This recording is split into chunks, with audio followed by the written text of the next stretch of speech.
कोकण आणि कोकणातली भूते ही खूपच फेमस. मला आठवतंय, जेव्हा पण मी सुट्टीत मामाच्या गावाला जायची, आम्ही सगळी भावंड रात्रभर बसून एकमेकांना भूतांच्या गोष्टी सांगत असू. प्रत्येक जण त्यांनी ऐकलेले, त्यांनी वाचलेले आणि काहींनी अनुभवलेले प्रसंग सांगत असायचे. आम्ही घरातल्या खळ्यात बसून हा कार्यक्रम करत असू.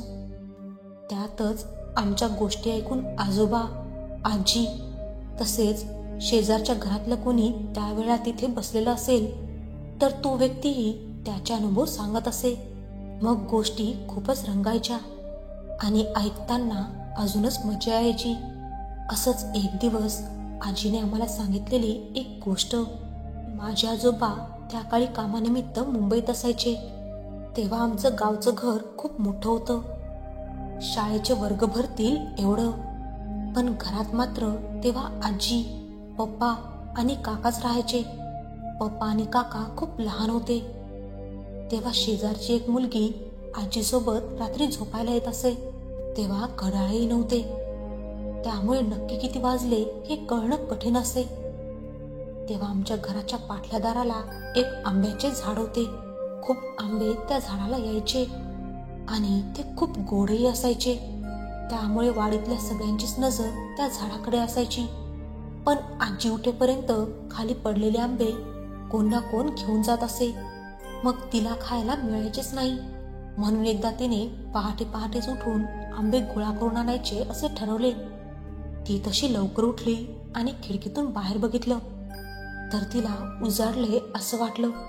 मग तिने शेजारी झोपलेल्या मीनूला, जी तिच्याबरोबर झोपायला यायची, तिला पण उठवलं आणि तिला बोलली, मिनग्या उठ, चल कोणी घेऊच्या आधी आंबे गोळा करून आणूया. मग काय, मीनू पण उठली. पप्पा आणि काका दोघे गाढ झोपले होते. दोघे पाठल्या दाराला गेल्या. आजीने हळूच दाराला बाहेरून कडी लावली. बाहेर थोडा उजेड दिसत होता. दोघे आंब्याच्या झाडाजवळ गेल्या तर तिथे भरपूर आंबे पडलेले होते. दोघेही वेचत चाललेल्या. त्यांची ओटी भरली तरी आंबे काही संपत नव्हते, अजून पडत होते.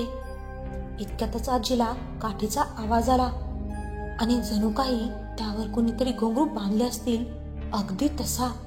आजीने आवाज ऐकला, पण आंबे वेचण्याच्या नादात तिने दुर्लक्ष केलं. परत एकदा आवाज आला.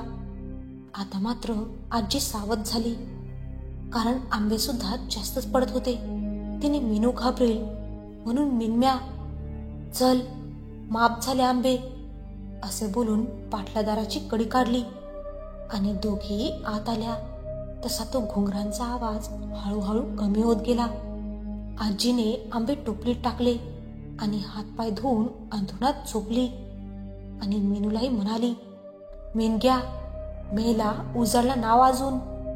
ती त्याची वाट होती आणि आपण त्याच्या वाटेवर आंबे गोळा करीत होता, म्हणूनच आंबे माप पडत होते. आपला नशीब चांगला म्हणून मोका चुकला, नाहीतर आपला काय खरा नव्हता. आमच्या घराच्या पाठल्या दाराच्या आंब्याकडून देवचाराची जाण्याची वाट होती, म्हणजे आत्ताही आहे. आणि ह्या दोघी त्याच्या वाटेवरच आंबे गोळा करीत होत्या. त्यामुळे त्याची वाट आडली गेली. त्याने 2 वेळा इशारा केला. आजीचं नशीब चांगलं की ती दुसऱ्या इशाऱ्यावरच सावध झाली. असं म्हणतात, देवाचार हा गावचा राखणदार असतो. हातात घुंगराची काठी, गुडघाभर धोतर, सुडोल शरीरेष्टी आणि डोक्यावर पगडी, ह्या पेहरावात तो मुख्यतः आढळतो. काही वेळेला सरपटणाऱ्या प्राण्यांच्या रूपातही त्याचे दर्शन होते. कोकणातल्या प्रत्येक गावात एक महापुरुष आणि एक ग्रामदेवतेचे मंदिर असते. ह्या दोन्ही मंदिरांमधला रस्ता म्हणजेच देवचाराचा मार्ग. गावच्या एका वेशीपासून दुसऱ्या वेशीपर्यंत असा त्याचा एक ठराविक मार्ग असतो. त्या मार्गात कोणी अडथळा आणला अथवा काही चुकीची गोष्ट करण्याचा प्रयत्न केला तर तो त्याला योग्य ती शिक्षा देतो. आणि एखादा वाटसरू वाट चुकला तर त्याला योग्य ती दिशा देण्याचे कामही हा देवचार करत असतो. शक्यतो तो कोणालाच हानी पोचवत नाही, पण जर कोणी त्याच्या वाटेला गेला तर तो गप्पही बसत नाही. खरं खोटं देव जाणे, एकदा गावातल्या एका आजोबांनी त्यांनी स्वतः अनुभवलेला एक किस्सा सांगितला. तो असा की एकदा ते तालुक्याच्या कामाला दुसऱ्या गावाला गेले होते. तेव्हा त्यांना तिथून परत येताना खूपच उशीर झाला, म्हणजे अगदी रात्रच झाली. त्यांची शेवटची पण एसटी चुकली. मग काय, चालत जाण्याशिवाय त्यांना पर्यायच नव्हता. आमचे गाव पण तिथून 7 ते 8 किलोमीटरवर असेल. त्या काळी रस्त्यावर लाईट नसायच्या, त्यामुळे रस्त्यावरून चालताना अंधार खूपच असायचा. पण आजोबा खूपच धीट. अर्ध्या रस्त्यापर्यंत कोण ना कोण त्यांच्या बरोबर होतं. पण नंतर पुढे एक फाटा लागला आणि तिथे एक रस्ता दुसऱ्या गावाकडे आणि एक रस्ता आमच्या गावाकडे जात होता. आता मात्र आजोबा पुढे एकटेच जाणार होते. त्या फाट्यापासून थोडे अंतर चालत असतानाच त्यांना अचानकच पावलांचा आवाज आला, जणू काही कोणीतरी त्यांचा पाठलाग करत आहे. पण आजोबा त्या आवाजाकडे लक्ष न देता चालतच होते. त्यांना थोडाफार अंदाज आला होता की घर यायला अजून वेळ आहे. एव्हा ना मध्यरात्री झाली होती. त्यांनी मुख्य रस्ता सोडला आणि ते पायवाटेला लागले. ती वाट माळावरून घराकडे जाणारी जवळची वाट होती. ते कुठे न थांबता पटपट चालत होते. पण मध्येच ते वाट चुकले. कशी हे त्यांना पण नाही समजले. ते परत परत फिरून त्याच जागेवर येत होते. बहुतेक त्यांना चकवा लागला होता. आजोबांना काहीच कळत नव्हते की काय करावे. त्यांनी कुलदेवतेला साकडं घातलं. तेवढ्यातच त्यांना अचानकच एक उंच व धिप्पाड माणूस भेटला आणि त्याने तुम्ही इथे कसे असे वगैरे प्रश्न विचारले. तेव्हा आजोबांनी त्या माणसाला सगळी हकीकत सांगितली. तेव्हा त्या माणसाने बोलता बोलता कधी आजोबांना त्यांच्या घराजवळ सोडले हे आजोबांनाही कळालंच नाही. आजोबा पण समोर घर बघून खुश झाले आणि ते त्या माणसाला काही बोलणार. इतक्यातच तो माणूस त्या जागेवरून गायब झाला. आजोबा थोडे गोंधळले आणि घरापर्यंत पोहोचल्याबद्दल त्यांनी कुलदेवतेचे आभार मानले. पण तो माणूस कोण होता ते मात्र आजपर्यंत एक रहस्यच आहे. एकदा काका आणि त्यांचे मित्र दोघेही जंगलात शिकारीला गेले होते. त्यांचे मित्र एका बाजूला आणि काका त्यांच्यापासून थोड्या अंतरावर बसले होते. खूप वेळ झाला तरी त्यांच्या हाताला काहीच लागले नाही. काका जिथे बसलेले त्या झाडाच्या बाजूलाच मंदिर होते. त्यांना जाताना त्या मंदिराच्या बाजूला कोणीतरी दिसले. पण काकांना वाटले की पुजारी असेल, म्हणून त्यांनी दुर्लक्ष केले. कारण कधी कधी तो पुजारी मंदिरातही झोपत असे.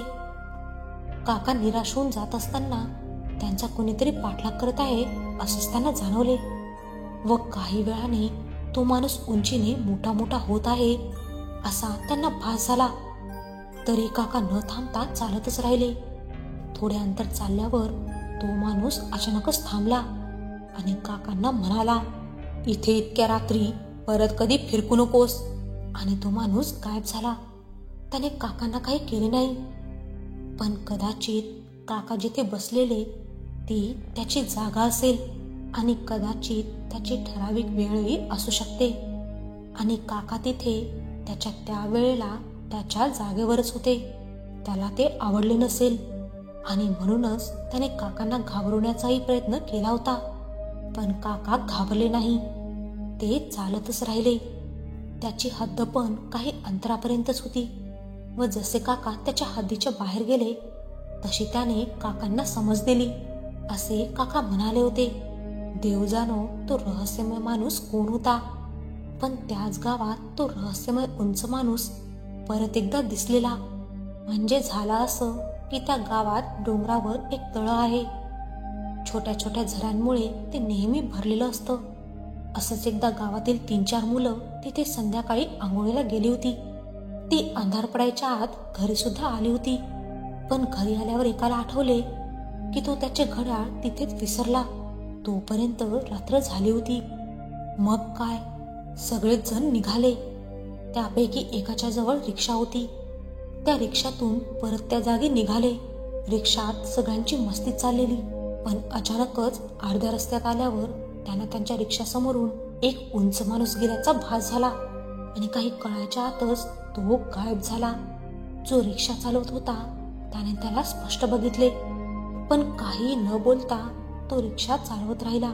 मग जेव्हा ते सगळे त्या तळ्याजवळ राहिलेले ते घड्याळ घेऊन घरी आले, तेव्हा एकमेकांना त्यांनी रस्त्यात बघितलेल्या माणसाबद्दल विचारले. तेव्हा अजून एकाने मी पण बघितले ह्या गोष्टीला दुजोरा दिला. तो उंच माणूस कोण असेल?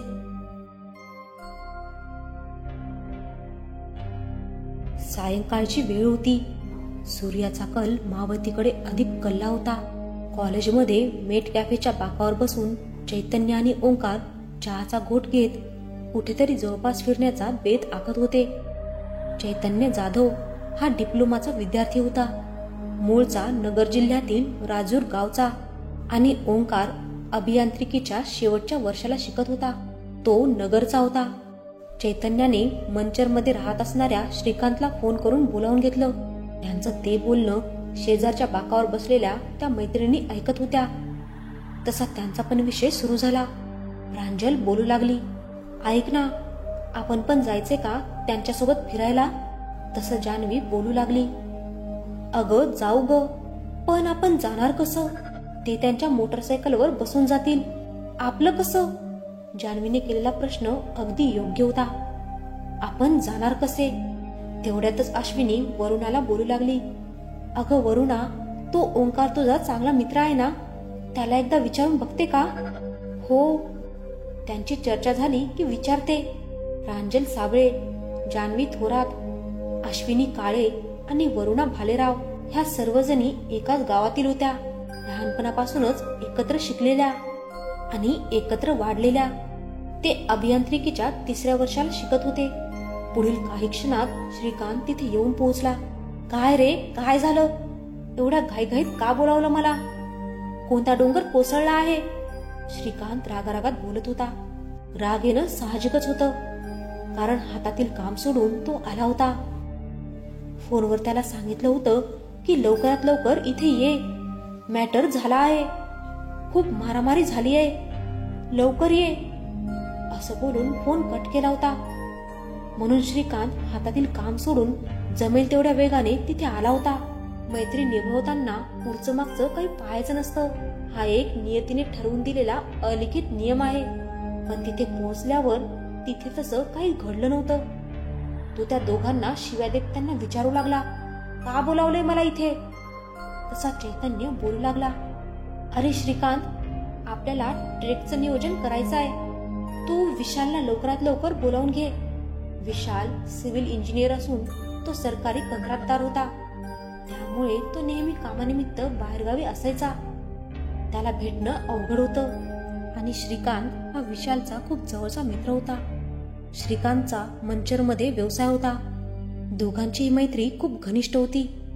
श्रीकांत आणि विशालची मैत्री म्हणजे दुनियादारीमधील दिग्या आणि श्रेयस सारखी होती. सगळे लोक त्यांच्या मैत्रीचे धडे शिकत होते.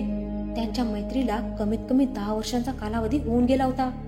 मैत्रीचं एक उत्तम उदाहरण द्या असं कोणी विचारलं तर सगळ्या कॉलेजमधून या दोघांचंच नाव कोणीही घेईल, अशी यांची मैत्री. श्रीकांतने विशालला कॉल केला, अरे विशाल, कुठे आहेस? अरे साईटवर आहे, आहुपेला, विशालने सांगितलं. अरे तातडीने तिकडून निघून ये, खूप महत्वाचं काम आहे, फोनवर सांगता नाही येणार, तू मेटला ये, मग बोलू, असा आदेशच श्रीकांतने विशालला दिला होता. विशाल तातडीने आहुपेवरून निघाला. पुढील 2 तासात तो मेटला येऊन पोहोचला. काय रे, काय झालं? असं अचानक का बोलावून घेतलं? तसा चैतन्य जास्त वेळ न घालवता बोलू लागला, अरे विशाल, आपण ट्रेकचं नियोजन करत आहोत. समजलं आहे की तू आहुपेमध्ये असतो. तिथेच कडा उतरून गेल्यावर गोरखगड म्हणजेच मच्छिंद्रगड आहे, तिथे ट्रेकसाठी जायचा निर्णय झाला आहे. आपण आज रात्रीच निघत आहोत. मुक्काम तिथेच तुझ्या खोलीत करू. बाकी सर्व मुलांची उत्सुकता पाहून विशालला नाही बोलता आलं नाही. त्याने जास्त विचार न करता आपण रात्री निघतोय असा शब्द दिला. त्यांचा विषय ऐकत बसणाऱ्या मुली आता त्यांच्या समोर येऊन बोलू लागल्या, आम्हाला पण यायचं आहे तुमच्या सोबत गोरखगडला. एवढं सगळं ठरलेलं असताना कोणाला नाराज करणं ठीक नव्हतं. त्या मुली ओळखीच्या असल्यामुळे त्यांना नकार देता आला नाही. आपल्यासोबत त्यांना घेऊन जायचं ठरलं. सर्वांनी रात्री ठीक 10 वाजता इथेच या, इथूनच आपण निघू. विशालने सर्वांना सूचना केली आणि तो निघून गेला. त्यांच्या पाठोपाठ बाकीचेही निघून गेले. जो तो तयारी करू लागला. खाण्यासाठी बिस्किट, काजू, बदाम, फळे इत्यादी घेऊ लागले. ठरल्याप्रमाणे सगळे मेट कॅफे जवळ आले होते. तिथून किशोर मेसवर सर्वजण जेवायला बसले. जेवण झाल्यावर लगबगीने गाडीत बसू लागले. निघायला रात्रीचे 10 झाले होते. फाल्गुन महिन्यातील चतुर्दशीचा दिवस होता. दुसऱ्या दिवशी होळी. पौर्णिमेच्या प्रकाशात संपूर्ण वातावरण उजळून निघाले होते. विशालने गाडी सुरू केली. एक जयघोष झाला, गणपती बाप्पा मोरया, आणि प्रवासाला सुरुवात झाली. गाडीमध्ये गप्पा गोष्टी सुरू झाल्या. इकडचे तिकडचे विषय रंगू लागले. गमतीदार वातावरण तयार झालं होतं. सगळं एकदम मजेत सुरू होतं. पण ही सुरुवात होती. नियतीने पुढे काय मांडून ठेवलं आहे याची पुसटशीही कल्पना एकालाही नव्हती. रस्ता नेहमीचाच असल्यामुळे विशाल सहजतेने गाडी चालवत होता. पौर्णिमेच्या चंद्राच्या प्रकाशात त्यांच्या गाडीचा एकच दिवा रस्त्याने दिसत होता. दिवसा नयन सदृश्य दिसणारा रस्ता रात्री भयान भासत होता. गाडी टिंबा धरणाच्या कडेकडेने जात होती. रस्त्यालगतची झाडे वेगवेगळे आकार घेत होते. ते पाहून अंगावर रोमांच आणि मनात भीती निर्माण करत होती. श्रीकांतने हळूच भयकथांचा विषय छेडला. जो तो काल्पनिक कथा सांगू लागला. त्यामुळे काही वेळापूर्वी असणाऱ्या आनंदी वातावरणाचा ताबा आता भीतीने घेतला होता. एवढ्यातच प्रांजल बोलली, कोणी भूत पाहिलं आहे का? तशी गाडीत शांतता पसरली. एवढी शांतता की एकमेकांच्या श्वासांचे आवाज देखील स्पष्ट ऐकू येत होते. तोच आवाज चिरत विशाल बोलू लागला, होय, मी पाहिलं आहे भूत. गाडीच्या वातावरणातील शांतता भंग करत श्रीकांत बोलला, गप रे, नको फिकू आता. काय तर म्हणे भूत पाहिलं. तू स्वतःचं प्रतिबिंब पाहिलं असणार. तसा गाडीत हसण्याचा आवाज घुमू लागला. सगळेजण जोरजोरात हसत होते. पण विशाल अजून गंभीर आवाजात म्हणाला, गप रे, ते ठिकाण आपल्या रस्त्यानेच लागेल, तेव्हा सगळ्यांना दाखवेल मी. श्रीकांतने भीती काय असते ते अनुभवलं होतं. त्यामुळे तो गंभीर झाला होता. पण सगळेजण त्याला चेष्टा समजत होते. पण श्रीकांत एका विचारात मग्न झाला होता. ते म्हणजे विशाल सगळ्या जगासोबत खोटं बोलेल, पण माझ्यासोबत कधी खोटं बोलणार नाही. एवढा विश्वास होता विशालवर. त्यांच्या हसण्याचा आवाज शांत करत विशाल बोलू लागला, हसू नका. आणि तो सांगू लागला, रात्रीचे 2 वाजले असतील.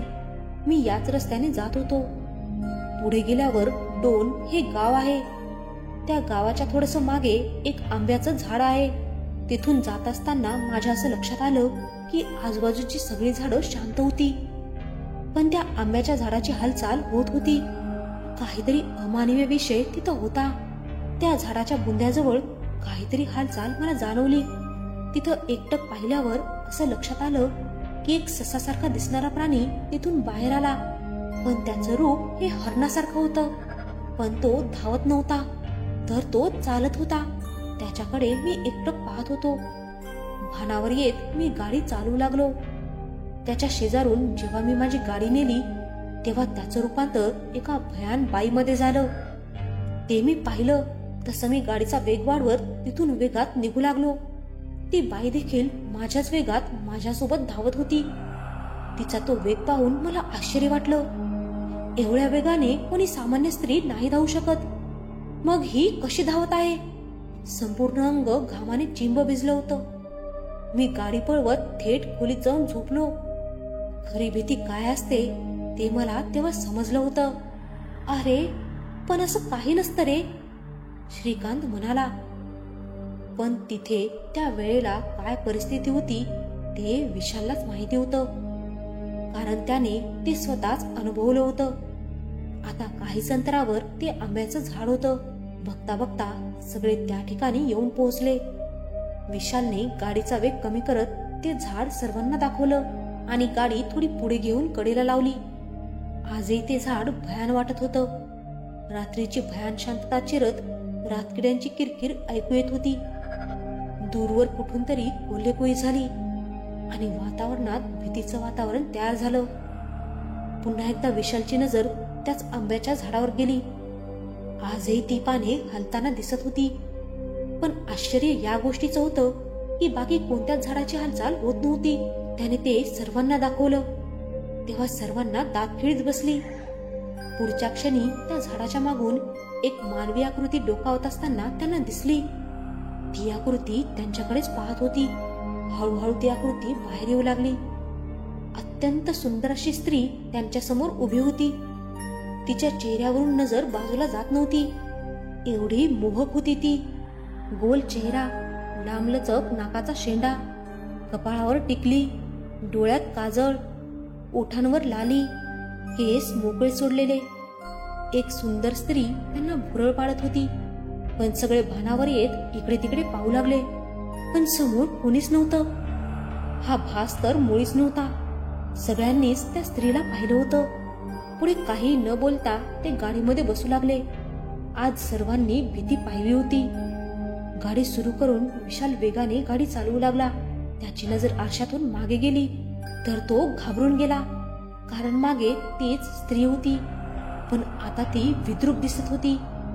डोक्यावर जागोजागी झालेल्या जखमा, त्यातून उघळणार रक्त, डोळे बाहेर आलेले, तोंडातून चिकट द्रव्य पडत होतं. ती स्त्री गाडीच्या मागे धावत होती आणि अचानकच एका ठिकाणी ती थांबली. तिची हद्द संपली होती. एक आवाज सर्वत्र घुमू लागला, आज सुटलात तुम्ही. गाडीमध्ये शांतता पसरली होती. गाडीत पोरी रडत होत्या. आज प्रथमतः त्यांच्यासोबत असं घडलं होतं. पुढील काहीच वेळात ते आहुपेल्याला पोहोचले. तिथं गेल्यावर सर्वांनी सुटकेचा निश्वास सोडला. सर्वजण दमलेले होते, त्यामुळे लगेचच झोपून गेले. पहाटे 6 वाजता त्यांना जाग आली. फ्रेश होऊन चहापाणी झाला आणि खोलीला टाळा लावत ते तिथून निघाले. शेजारीच असलेल्या तळ्याजवळ जाऊन पाणी भरून घेतलं आणि तोंडावर पाणी मारून सर्वांनी जागा सोडली. सकाळचे 8:30 झाले होते. कोकण कड्यावर उभं राहून त्यांनी गोरखगडकडे पाहिलं. तो गड त्यांना खुणावत होता. गड न्याहाळत थोडा वेळ थांबून त्यांनी गडाच्या दिशेने कूच केली. संपूर्ण दाट झाडीतून मार्ग काढत एकेरी मार्गाने ते उतरू लागले. रात्रीचा प्रसंग टाळण्यासाठी एकमेकांची थट्टामस्ती करत ते मनोरंजन करत होते. त्यात त्यांना रात्रीचा पूर्णपणे विसर पडला होता. काही वेळात ते गोरखगडच्या पायथ्याशी येऊन पोहोचले. गोरखगड आणि आहुपेचा कोकणकडा यात एका नदीची सीमा होती. ती सीमा पार करण्यासाठी त्यांना नदीच्या प्रवाहाच्या दिशेने चालून रस्ता शोधून पलीकडे जाता येईल म्हणून ते त्या दिशेने निघाले. काही अंतर चालून गेल्यावर त्यांना मार्ग मिळाला. त्यांनी नदी पार केली.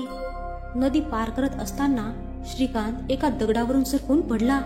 तसे सगळे पोर त्याच्यावर हसू लागले. आपली गेलेली इज्जत पाहून श्रीकांत लगबगीने उठून चालू लागला. नदीच्या पलीकडे आल्यावर ते निसर्ग न्याहाळू लागले. पुढच्या बाजूला सह्याद्रीचा बुलंद कडा उभा होता तर पाठीमागे गोरखगड उभा होता. दोघांच्याही मधोमध नदीचा प्रवाह डोळ्यात साठवता येईल असा नजारा होता. सर्वजण तिथून निघाले आणि काही 1 ते 1.5 तासात गडावर पोहोचले. दुपारचे 12 वाजले होते. सूर्य डोक्यावर आला होता. उष्णता जाणवत होती. सावली पाहून सगळे बसले होते. काही पोरांनी अंग टाकून दिलं होतं. जेवणाचे डब्बे काढून ते एका वर्तुळात बसले होते. गड भोजनाचा सगळे आस्वाद घेत होते. जेवण झाल्यावर सगळेजण झोपी गेले. दुपारचे 3 वाजले होते. सर्वांची पुरेशी झोप झाली होती. डोक्यावरचं ऊन कमी झालं होतं. गडावर असणारे मंदिर पाहिले. आजूबाजूचा परिसर डोळ्यात साठवून घेत होते. 4च्या सुमारास तिथून निघाले ते.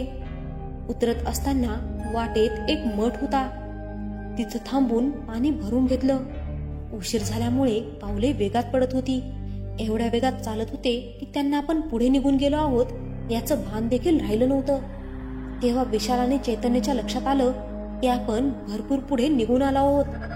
आजूबाजूला नजर फिरवली असता तिथे त्यांना एक झोपडी दिसली. त्या झोपडीजवळ जाऊन कोणी आहे का असा आवाज दिला. तसा एका स्त्रीचा आवाज आला आणि ती बाहेर आली.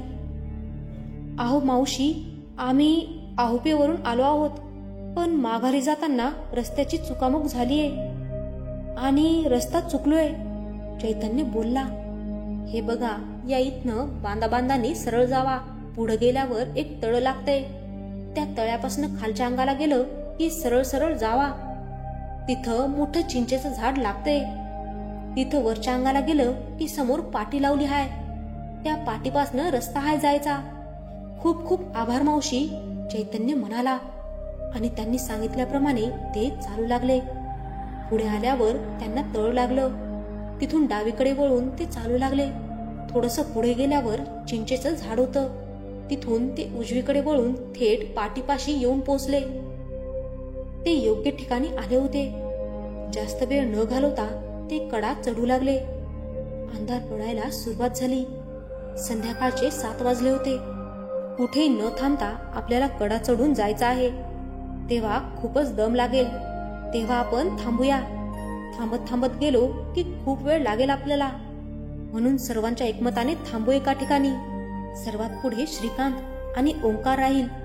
त्याच्या मागे मुली असतील आणि त्यांच्या मागे चैतन्य आणि सर्वात मागे मी राहील. विशालने सूचना केली आणि ठरल्याप्रमाणे रांगेत ते चालू लागले. कुठे न थांबता ते तब्बल अर्धा अधिक कडा चढून आले. आता रात्रीचे 9 वाजले होते.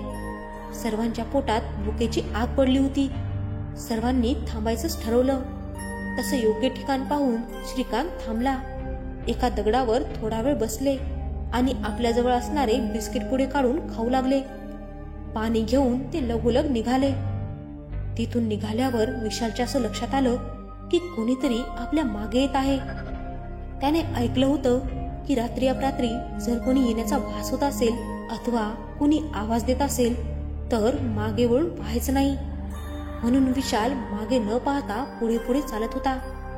अर्धा तास चालून झाल्यावर ते पुन्हा त्याच ठिकाणी आले जिथे त्यांनी बसून आराम केला होता. हे श्रीकांतच्या लक्षात आलं. पण तो शांत राहिला. पुन्हा अर्ध्या तासाने तेच झालं. पुन्हा ते त्याच जागेवर येऊन पोहोचले. आता न राहून श्रीकांत म्हणाला, आपल्याला चकवा लागला आहे. तसा सर्वांच्याच काळजाचा ठोका चुकला. पण विशाल तर आधीपासूनच घाबरलेला होता. कारण त्याच्या मागे कोणीतरी येत आहे हा भास त्याला होत होता. आणि एवढ्यातच त्याला त्याच्या नावाची हाक ऐकू आली. 1 तासाचा रस्ता होता. 3 तास झाले होते तरी तो रस्ता संपला नव्हता. ते तिथेच फिरत होते. पाठीमागून आता काठीचा आवाज येत होता. कोणीतरी काठी आपटत येत होतं. जवळ, आणखीनच जवळ. पावलांचा वेग वाढत होता. विशालच्या एक गोष्ट लक्षात आली. ती म्हणजे जेव्हापासून हा काठीचा आवाज येऊ लागलाय मागे तेव्हापासून पाठीमागून येणारी चाहूल बंद झाली होती. हळूहळू काठीचा आवाज एका ठिकाणी येऊन थांबला आणि एक आवाज सर्वांच्याच कानावर येऊन आदळला. काय रे पोरांनो, काय करत होता इथं या येळेला? सर्वांच्याच नजरा मागे फिरल्या. मागे एक म्हातारा उभा होता. हातात एक जाळजूळ काठी, त्यावर घुंगर लावलेली, डोक्यावर फेटा, दंडावर काळा दोरा, अंगावर घोंगडं, रुबाबदार पिळदार मिशा, कपाळावर गंध, कमरेला तलवार, पायात कोल्हापुरी, शरीरावर ठिकठिकाणी झालेल्या जखमा, त्यातून रक्त येत होतं. त्यांच्याकडे पाहत चैतन्य थोडा अडखळत बोलू लागला, काका, आम्ही गोरखगडला आलो होतो. तिथे आम्हाला उशीर झाला आणि हा कडा चढत असतानाच वाटेत चकवा लागला. चकवा आम्हाला गोल गोल फिरवत होता आणि आम्ही फिरत होतो. भाय, तुम्हाला चकवा लागला होता म्हणून तर मी इथं आलो हाय, तुम्हाला त्याच्यातनं बाहेर काढायला. आम्ही या गडाचं राखणदार आहोत. इथे येणाऱ्या प्रत्येकाच्या रक्षणाची जबाबदारी आपली आहे. तुम्ही घाबरू नका. माझ्यासोबत तुम्ही सगळे ठीक आहात. तुम्ही माझ्या मागे चालत या. तुम्हाला मी वरपर्यंत सोडतो. तो राखणदार पुढे जाण्यासाठी चालू लागला. जसा तो पोरांच्या शेजारून जात होता तसं त्यांना त्यामधील असणारी दैवी शक्ती जाणवत होती.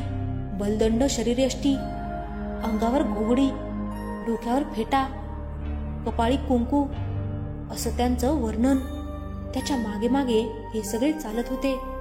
थोडंसं पुढे गेल्यावर तो राखणदार हवेत लुप्त झाला. वातावरणात अचानकच बदल घडून आला होता. आता त्यांची सुटका झाली होती. एक जोरदार किंचाळी कानावर पडली आणि हवेत विरून गेली. ते आता कडा चढून वरती आले होते. राखणदार होता म्हणून ते सुटले.